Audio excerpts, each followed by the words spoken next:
एक बोंडेकर साहेबांनी उल्लेख केला, इथे भैयासाहेब बिगाणे बसले आहेत, माझे पितातुल्य आहेत आणि माझे आणि त्यांचे फार घनिष्ठ संबंध आहे, तेही माझ्यापर्यंत आले. म्हणजे असा आहे माझा संबंध सांगतो, मग नरेंद्र बोंडेकरांचा संबंध सांगतो. त्यांनी मला कड्यावर ठेवलेला आहे.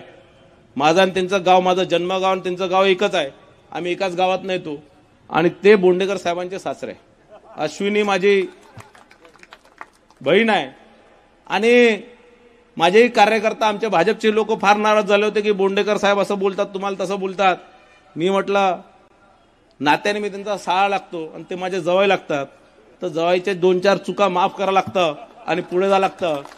कारण चुकीने आपल्या वागणुकीमुळे किंवा कुठे आपल्या रागामुळे जर जवाई पडला तर बहिणीला कुठनं तोंड दाखवू. आणि म्हणून कोणतंही असं हे नाही, बोंडेकर साहेबांनी काही चुका केली असताना तर मी माफ करतो. आणि इथे बसलेल्या सर्व भारतीय जनता पार्टीच्या कार्यकर्त्यांना विनंती करतो, आणि जे जे मला सोशल मीडियाच्या माध्यमातून ऐकत आहेत ते सर्व भारतीय जनता पार्टीच्या कार्यकर्त्यांना या माध्यमातून विनंती करतो की यावेळेस आता ताकदीने आपल्याला लागायचं आहे.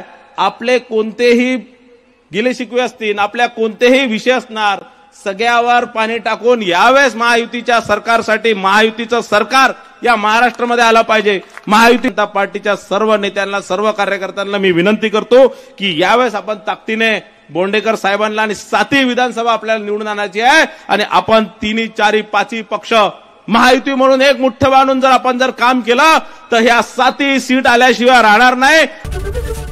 एबीपी माझा, उघडा डोळे बघा नीट.